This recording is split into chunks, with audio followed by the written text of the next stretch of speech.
It was a crisp April morning, and the Vancouver sky stretched out in glassy blue. Sunlight streamed through the tall windows of a Cambie Street penthouse, falling softly onto the architectural sketches that sprawled across Clara Meyer's desk. She leaned toward the screen, intently adjusting the way light would filter through a skylight in a boutique lodge project in Whistler. In her world, space and light were the gentlest materials for healing. Clara was an independent interior architect known for her refined, minimalist designs. She worked from her home studio, a place awash in natural light, with hand-drawn concept sketches adorning every wall. Every element, from a hidden hinge on a cabinet to the exact shade of a kitchen backsplash, mirrored who she was: meticulous, introspective, and allergic to extravagance. The sound of a door opening pulled her from her concentration. Graham, her husband, stepped in, dressed in a neatly pressed white shirt, his eyes soft. A litigation attorney specializing in divorce and asset disputes, he was known for being sharp and rational, except when it came to one person, his mother, Lydia Myers. "Have you eaten yet?" Graham leaned down to plant a kiss on her hair. Clara nodded lightly. "Oatmeal with chia, like always. You? Let me guess. Black coffee and a pile of deadlines?" "Always black coffee." He smiled and sat across from her. "Oh, Mum called this morning. Asked if we're free tonight.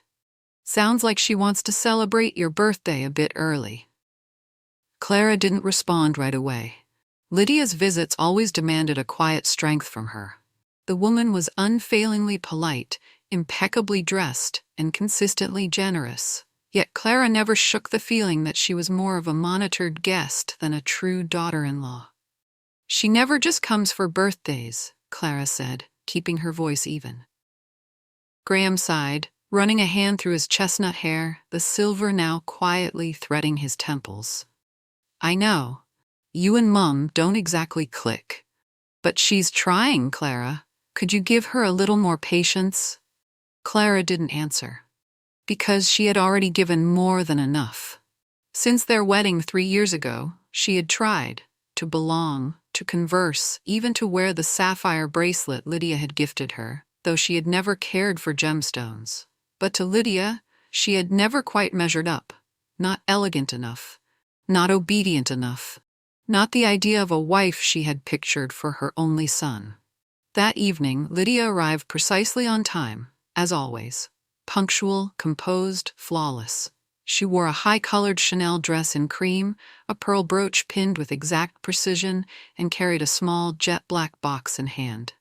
After the dinner Clara had cooked, Lydia slid the box across the table with a graceful gesture. "An early birthday gift, Clara. I thought you might like this." Clara hesitated, then opened the lid. Inside was a car key, sleek, polished, and marked with the unmistakable Jaguar emblem. "Jaguar XF," Lydia said, her voice smooth as silk. "Black metallic exterior, hand-stitched leather interior. I had it custom-made. Elegant, I imagine you." Graham blinked. "Mum, this car." "A gift, nothing more," Lydia smiled. "A woman like Clara shouldn't keep driving that tiny hatchback forever, right?" Clara smiled politely, offered her thanks, but her heart stirred with something else entirely. It was too perfect, too Lydia. A regal facade, but something in it felt like a quiet tether. That night, lying in bed, Graham spoke into the stillness. "Mum can be intense, but she means well." "I know," Clara whispered, "but sometimes love can bind you tighter than you realize, especially when it's sent in all the wrong ways." She turned the key over in her hand. Cold. Shining. A gift. Or a trap. Clara had never been the kind of woman taken by material things. And yet even she had to admit, the Jaguar Lydia gave her was a beautiful machine. Smooth as silk, quiet and powerful, it slipped through the streets of Vancouver like the road itself bent back in deference to its grace. "This is how I show you my affection," Lydia had said when she handed over the keys. "We may not be close, not yet, but I'd like to change that." Clara had smiled, cautiously. Partly out of politeness, partly because Graham had been standing beside her, his eyes full of hope. Soon after, Lydia began texting more often, inviting Clara to lunch, sending her design magazines, asking for advice on decorating a new investment apartment. "One of my friends wants to redo her living room near the Dockside Hotel," Lydia wrote one Sunday morning. "Would you mind stopping by and giving her some input?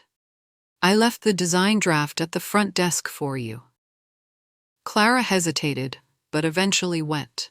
When she arrived, Lydia was nowhere to be found. No one seemed to be expecting her. The receptionist confirmed a sealed envelope in Clara's name had been left. Inside was a low-resolution printout of a 3D rendering and a few scattered notes. Clara figured Lydia had mixed up the time or had been pulled away unexpectedly. She didn't stay more than 10 minutes in the hotel lobby. But as she turned to leave, a camera across the street captured the moment. Her face, the hotel entrance, the glance she cast around the foyer, as if waiting for someone. At that precise instant, Clara had no idea the trip log of her Jaguar had just been updated. 48, arrived, Dockside Hotel front entrance. 49, parked. 410, ignition off. 3 days later, Lydia messaged again. "Dear Clara, I hope it's not too much trouble. I arranged to pick up a vintage Art Deco lamp from a friend. It's in room 206 at the Dockside Hotel. Already paid for and waiting. Just swing by and collect it for me." Clara didn't ask questions. Lydia had been unusually kind lately. Warm, even. Almost too warm, but kind enough that it felt rude to doubt her. She drove to the hotel again. The lobby was familiar now. This time, the receptionist looked up and smiled. "Miss Clara Myers? Yes, room 207 has been opened for you." "I think it's 206, Clara said, a little uncertain. The receptionist checked the system and replied confidently, "It says 207 in the reservation. The person who booked it said someone would be waiting for you." Clara frowned but nodded. "Thank you." The hallway on the second floor was quiet, lit in pale, neutral tones. Her shadow stretched long across the plush carpet. She stopped in front of room 207. The door was slightly ajar. A weight settled on her chest, but she exhaled, knocked lightly. No answer. She pushed the door open. The room was still. It smelled faintly of wood polish and some unidentifiable cologne. There was no Art Deco lamp in sight. Clara stepped in, calling softly, "Excuse me, I'm Clara. My mother-in-law asked me to pick something up." "Oh, there you are." A man's voice from the bathroom. Clara froze. She didn't recognize it. Before she could speak again, a man in his 40s emerged, shirt half unbuttoned, hair damp, eyes wide with surprise, and wrapped his arms around her from behind. Clara screamed and twisted free. "What the hell? Who are you?" The man stepped back, startled. I thought you were the one who set this up." She didn't wait to hear the rest.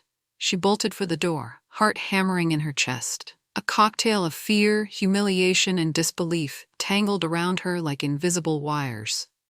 She burst out into the hallway, and there was Lydia, standing calmly in front of room 206. "Clara?" Lydia's eyes widened just enough to feign surprise. "What were you doing in room 207? Clara, breathless and flushed, managed to gasp. "The receptionist told me. Room 207. They said it was where the lamp was." Lydia glanced down the hallway, just once, toward the direction Clara never thought to look, where a tiny red light blinked from a hidden camera embedded in the ceiling's smoke detector. Then Lydia turned smoothly and walked into room 206. Clara stood there in the silence, alone, her heart still racing, her breath still shallow. She didn't know that someone had just recorded a scene she never agreed to write, but had unwittingly starred in to perfection. Graham Myers wasn't the type to believe in rumors. As a seasoned attorney, he was well acquainted with a world built on evidence, logic, and deliberate reasoning. But that morning, seated in his office at the firm, an anonymous email struck him like an unexpected blow to the ribs. From unknownsender.00021@securemail.pro. Subject: "Are you sure your wife is faithful?" Attached were 3 photos. Graham opened the file and nearly dropped the cup of coffee in his hand. The first image, Clara standing outside the dockside hotel, an envelope in hand, eyes darting as if scanning the area. The second, her walking out of a hotel room, followed closely by a man in a white shirt, his hand brushing her shoulder.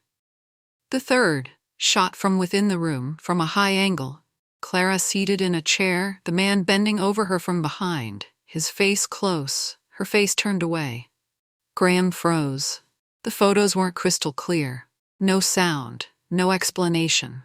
But they were enough, more than enough, to plant a poisonous seed in the garden of trust.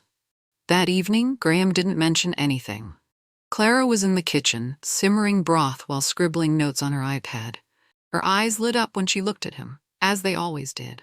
Only now, in Graham's mind, that light had morphed into a question. "Are you doing anything tomorrow?" he asked casually. Clara turned, smiling.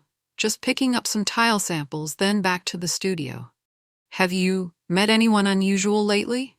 Anyone Mum asked you to see?" She paused, then replied, "A couple of people she introduced, friends of hers." "Why?" "No reason," Graham said quickly, turning away. But that question, quiet offhand, marked the first step onto a very different path. The next day, he visited Lydia at her elegant apartment high above Pacific Plaza. "Do you have a minute?" "Fine. For you." "Always," Lydia said, pouring tea into a delicate porcelain cup painted with soft pink florals. "What is it, darling?" Graham sat down slowly. "I received something. I'm not sure who sent it, but it seems related to Clara." Lydia's expression didn't change. "What would you like to ask me?" "The car you gave Clara. I want to check its trip history. You registered the management account when you bought it, right?" She set the cup down, hands calm. "You're suspicious of your wife? To that extent?" "I just want clarity," Graham replied. "If there's been a misunderstanding, I need to see it for myself." There was a moment of silence. Then Lydia stood and walked over to a desk by the window. She took out a small tablet, unlocked it with her fingerprint. The screen lit up. The Jaguar control panel appeared, account name L. Myers. "This is what the system recorded," she said, handing the tablet to him. "Take a look." Graham scrolled. 48, arrived, Dockside Hotel, front entrance. 4:10, ignition off. 4:47, ignition on. 4:50, departed, Dockside Hotel. "She was there for nearly 40 minutes, Graham murmured. Lydia didn't respond at once. She slowly turned her teacup in her hands, eyes drifting toward the window where the skyline glowed in warm amber light. The silence between them stretched long and thick, so quiet he could hear his own breath, steady but heavy. "I have no opinion," Lydia said at last, "but if it were me, I wouldn't walk into a hotel room alone, for any reason." Graham didn't answer.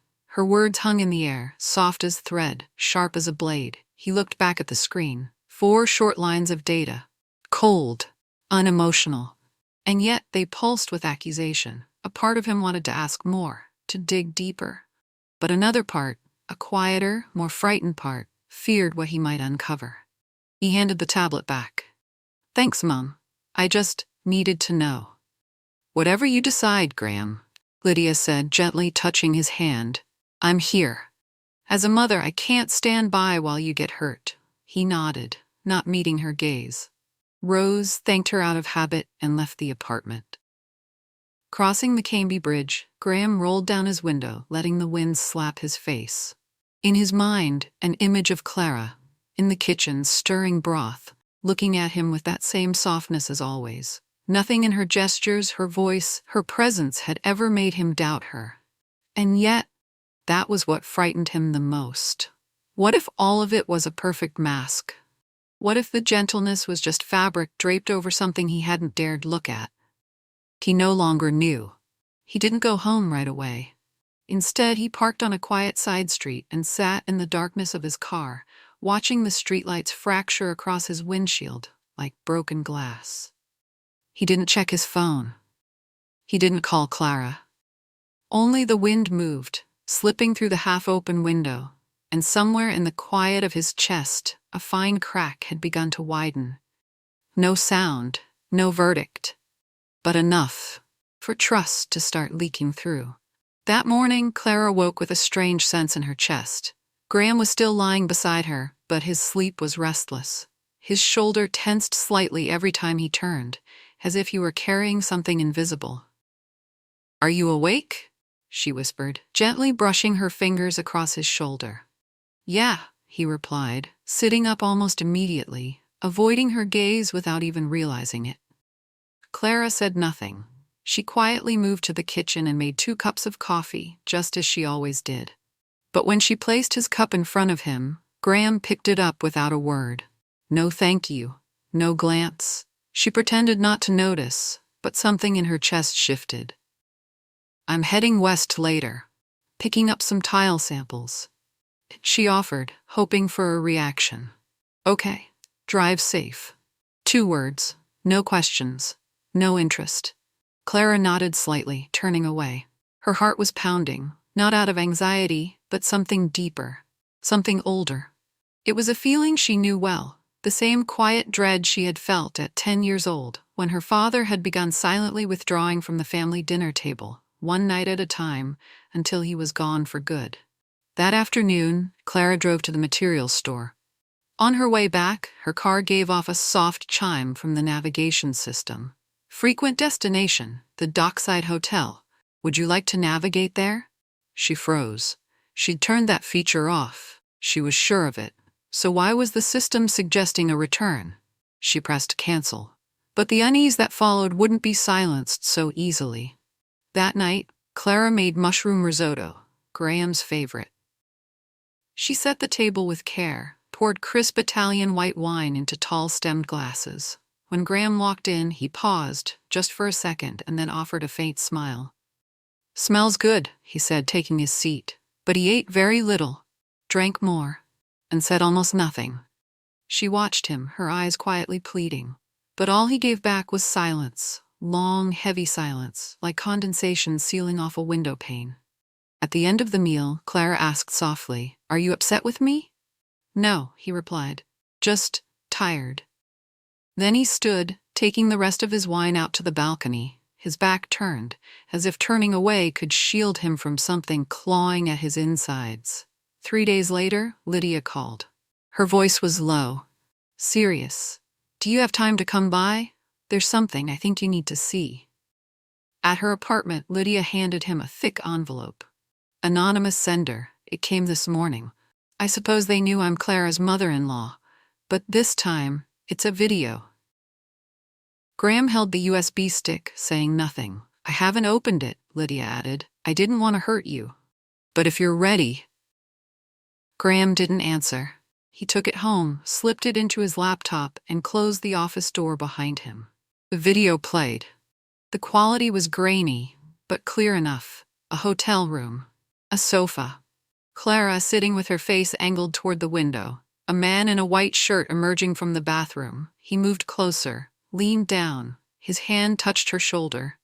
She turned her head, her face blurred by the camera's angle. The footage was short, without sound, but even in silence, it was enough to twist a life out of shape, if one was already willing to believe the worst. Graham stared at the screen, jaw clenched. Part of him wanted to shout. She'd never do this. But another part murmured, "If she's innocent, why hasn't she explained?" What he didn't realize was that Clara's silence, born of confusion and ignorance, had already started to look like the silence of guilt. That night, Graham came home late. Clara was folding laundry in the bedroom. She looked up when he entered. "Have you eaten?" "Yeah." "Graham." She hesitated. "I feel like something's off. If you're angry or if something's wrong, can we talk?" He didn't respond. His eyes met hers, but they no longer saw through her. Inside him, a storm teetered on the edge, between belief and disbelief, between the man who once loved her without question and the one now afraid of being the fool. "I just need some time," he said quietly, turning away. Clara remained still, her hand still holding the shirt he had left on the bed. She didn't know that in his office laptop the same video was playing on loop. And with each replay, a new crack formed across the trust they had spent years building. Not a word was said. But each frame was another cut, silent, deep, into the heart of something already starting to come undone. 3 days had passed since Graham watched the video, and for those 3 nights, he hadn't slept more than an hour at a time. Every time he closed his eyes, the image returned. The strange man bending toward Clara, slowly, deliberately, as if seeping into his mind like oil across a still surface. He said nothing to Clara. No accusations, but he could no longer look at her for long. Meals became shorter. Conversations trailed into silence. And sometimes, when she reached out to place a hand on his shoulder, he flinched. Barely, but enough for her to notice. That afternoon, Lydia did something she rarely did. She called and asked to meet him at his office. "I don't want you to take this the wrong way," she said as she stepped into the private client lounge. "But if you don't act soon, you'll be the one who ends up getting hurt." Graham frowned. "What are you talking about?" Lydia set down a slim leather folder on the table between them. "A friend of mine works with the car company, sent me the journey log of the Jaguar. It's clear Clara's been to the hotel more than once." Graham slowly opened the file. April 14th, Dockside Hotel, 40 minutes. April 17, Espresso Alley, 60 minutes. April 20, 1546 West 5th Ave, 52 minutes.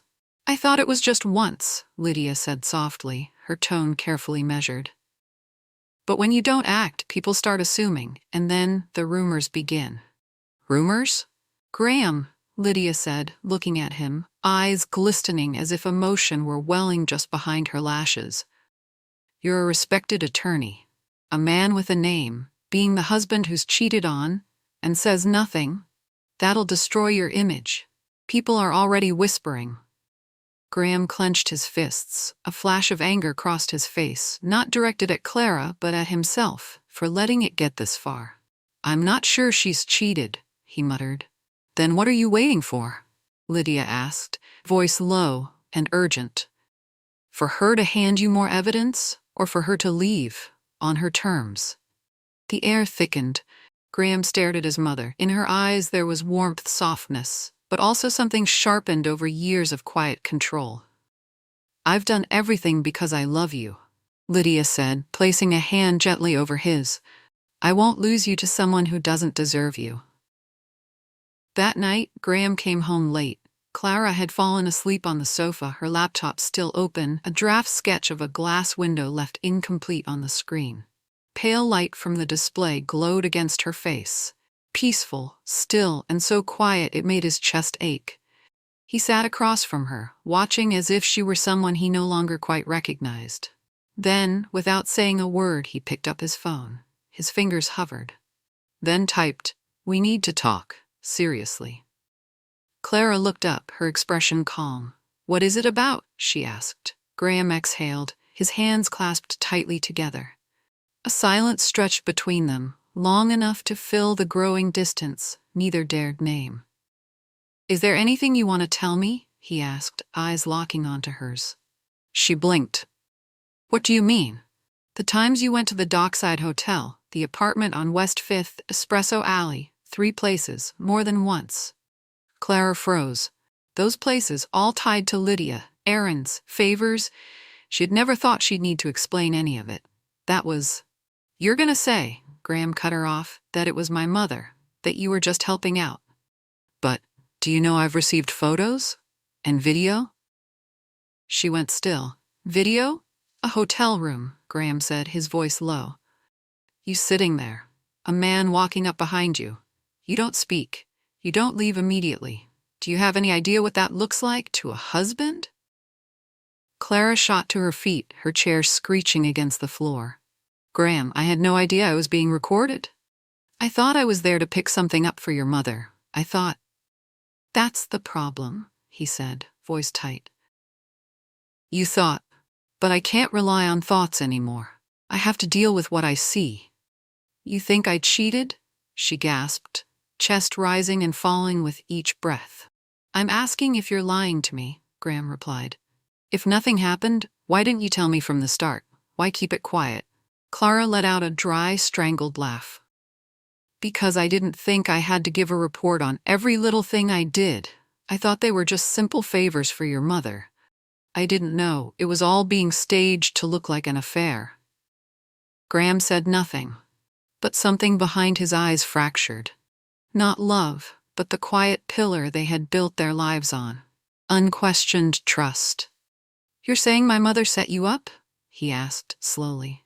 Clara stood still. That question wasn't a request for truth. It was a test. To see if she dared touch the one untouchable thing in his life. His mother.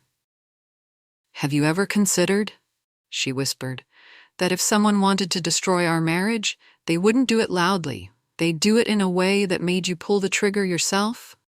Graham stood too, jaw clenched. "I can't work. I can't sleep. I can't trust myself," he said. "Because I don't know if my wife is being real or just performing. And if you're innocent, why does everything point the other way?" Clara stood frozen. For the first time, she had no more words to fight with, no evidence, no witnesses, only her voice. And in Graham's world, a lawyer's world, words without proof were worth nothing. He looked at her for a long moment, then spoke, slow, hollow. "I'm moving out for a while. We both need space." Clara opened her mouth to protest, but the door closed before she could speak, soft, but final. She sank into the chair behind her, face pale, eyes fixed on nothing. Everything had slipped from her hands.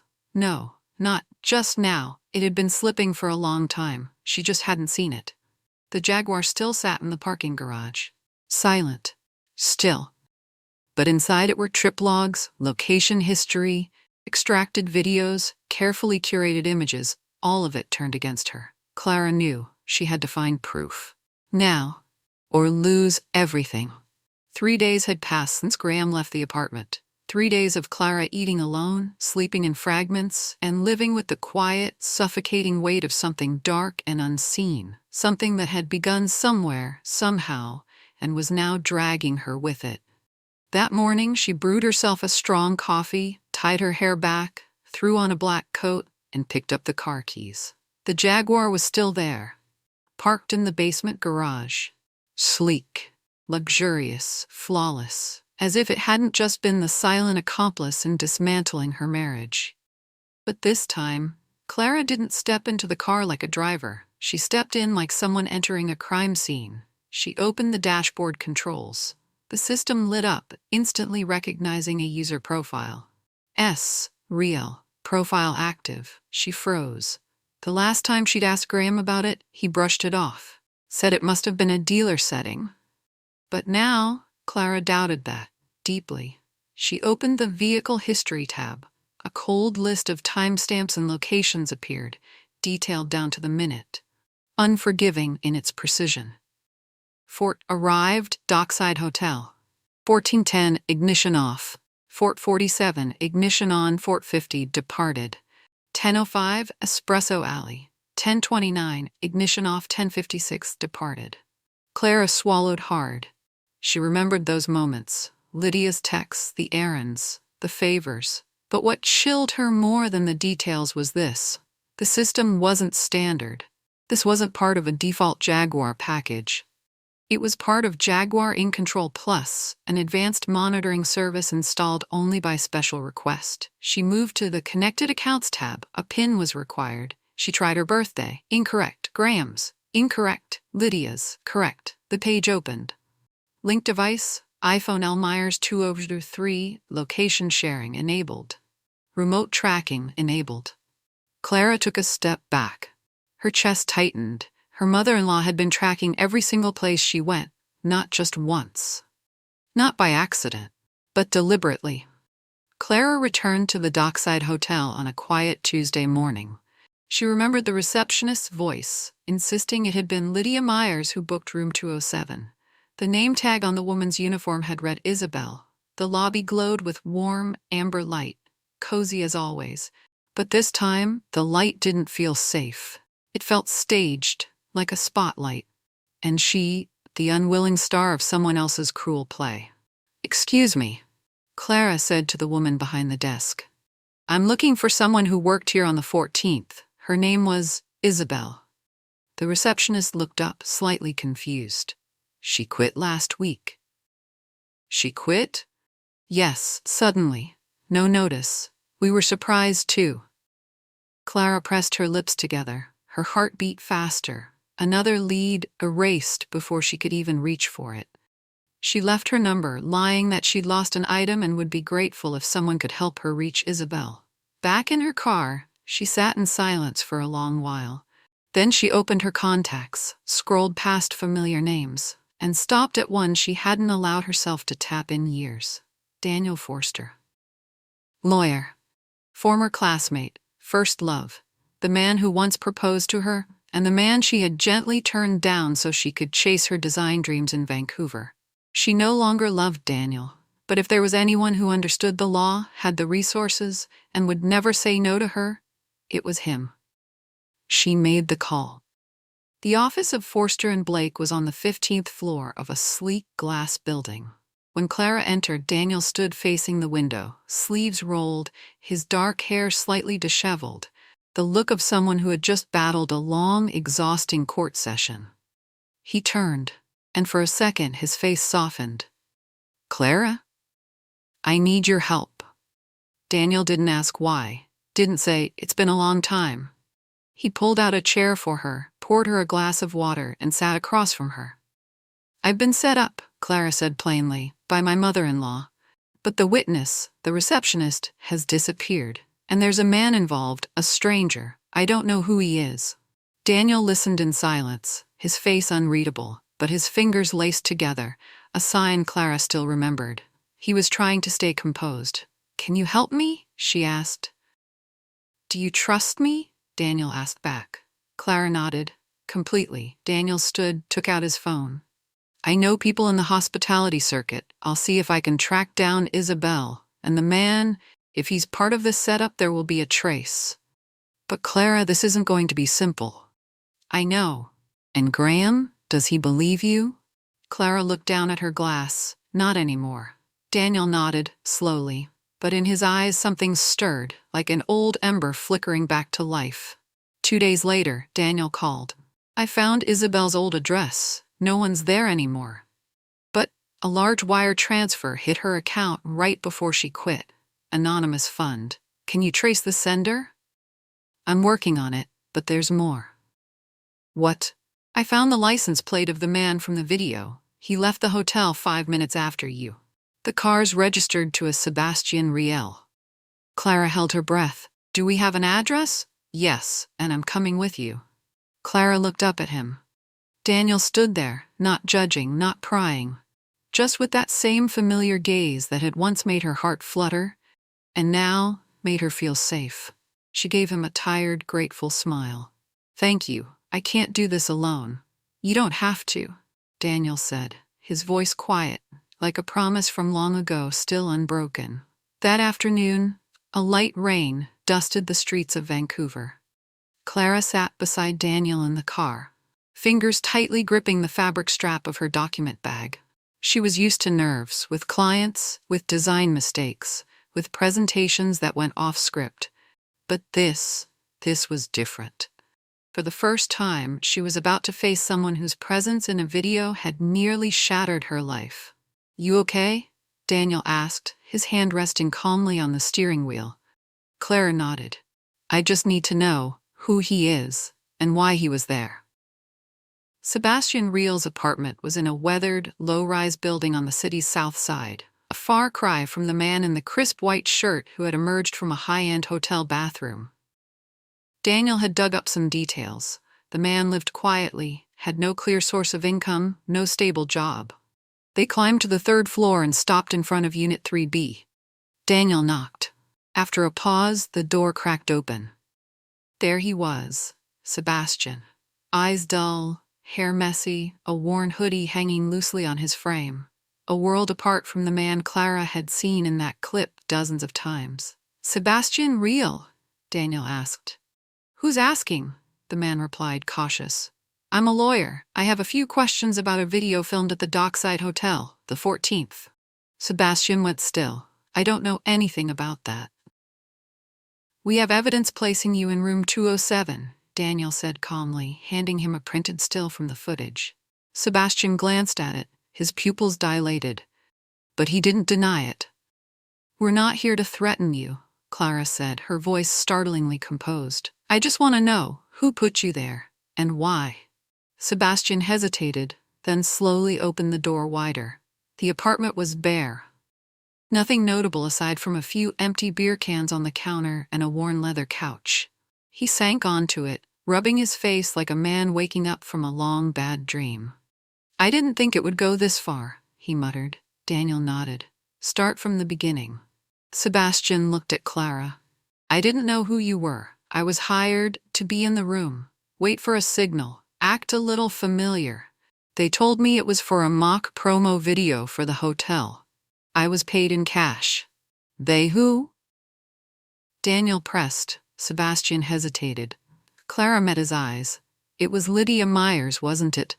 Sebastian swallowed. "She never gave her full name. But yeah, an older woman, dressed like someone from a royal brunch. We met 3 times. Everything was detailed, where to stand, what to do, what not to do. She gave me the room key, told me to keep it natural, said the woman wouldn't know anything and that I wasn't to touch her if she reacted badly." Clara trembled. Each word dug into her like a blade. "Do you have proof?" Daniel asked. "Cash." But Sebastian stood, disappeared into his bedroom, and returned with an old phone. "This is what I use for gigs like that. I haven't deleted the messages. There's also a voice memo, her telling me, 'Be gentle.' The point is for people to see, that's all." Daniel looked over at Clara, and in that glance, somewhere between collapse and clarity, a small, unmistakable light sparked to life. On the drive back, Clara said nothing, but something inside her had shifted. For the first time in weeks, the feeling of being cornered was gone. She was no longer just a victim. She had evidence. She had an ally. And more than anything, she had found the first crack in the wall of deception. Daniel glanced at her. "What now?" Clara tightened her grip on the phone that held the recording. "We send everything to Graham, but not to his mother." She looked out the window, rain streaking down the glass like quiet resolve. "I want to see who he chooses to believe." On Saturday afternoon, Graham received Clara's message. "I'm not coming to apologize. I'm coming to give you a choice. 8 p.m. my studio." No exclamation marks. No softness, just a statement. Cold, clear, like a final line drawn in chalk. And the only thing left for him to do was either cross it or walk away. Graham arrived exactly on time. Clara's studio was dimly lit, the only light coming from her desk lamp spilling across the wall of sketches. No music, no flowers. Just Clara, standing tall, composed, behind her wooden drafting table. "Thank you for coming," she said. Her voice held steady, not cold, not warm, just still. Graham nodded, standing across from her. His eyes were cautious, like a man walking into a courtroom without knowing if he was the lawyer or the accused. She placed a folder and a USB stick on the table.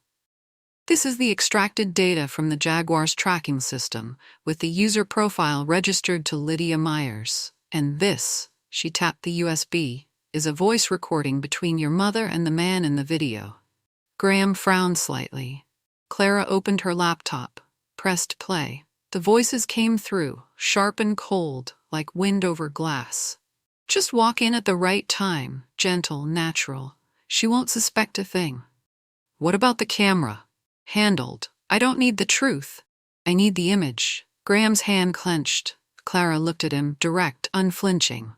"Have you ever considered that everything you saw, everything that made you go quiet, that made you walk away from me, was carefully built to look like betrayal, but was never actually real?"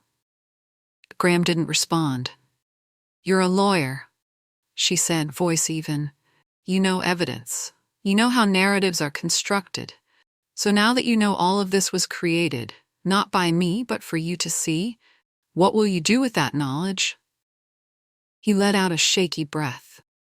His hand moved to his face, the old gesture, the one he made when backed into a corner during his hardest cases. "I'm sorry," he finally said. "I doubted you. I stayed silent. I didn't ask." You don't need to apologize, Clara said, cutting him off gently. You made your choice. And now, so have I. She stepped around the table and placed a small envelope in his hand. This is a temporary separation form. I'll file it if you don't act. If you don't confront your mother. And the truth.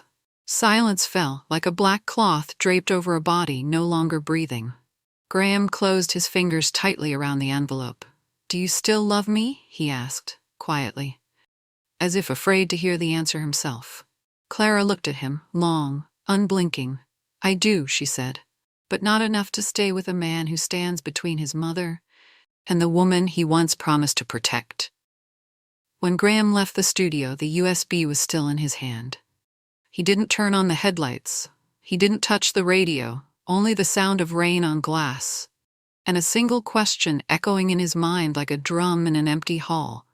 How many times in my life have I stood still when the truth needed me to speak? Graham arrived at Lydia's apartment. It was exactly as it had always been, pristine, untouched. A crystal vase now held white orchids. The antique clock ticked in its slow, perfect rhythm, as if nothing could ever dare go off course here. In the elevator to the 22nd floor, Graham's hand tightened around the USB drive in his coat pocket. Part of him still wanted to believe this was a misunderstanding, that Clara had been tricked, that Lydia had been wrongly accused. But another part, the part that had looked into Clara's eyes last night, whispered that his silence had made him an accomplice. The door opened. Lydia appeared, dressed in her signature cream silk dress, a faint hint of Chanel perfume trailing after her. You came without calling, she smiled. Is something wrong? Graham stepped in, said nothing. He sat down, waited as she poured the tea, just like and then placed the USB on the glass coffee table. I just saw Clara, he said, eyes locked on hers. She gave me this. Lydia glanced at the drive. Her expression didn't change. What is it? A recording? A conversation between you and Sebastian Real? Her eyes flickered, just for a moment, but Graham saw it. I don't know anyone by that name. The man in the hotel video, the one you hired, the one you gave the room key, the one you instructed to act natural. I heard it. Lydia straightened, her smile faded. What are you saying, Graham? I'm asking one thing, he said, voice low, steady, like a lock finally clicking open. Why? Silence. Do you know, he continued, how close I came to losing the only woman strong enough to love me because I trusted your perfect silence over her imperfect truth?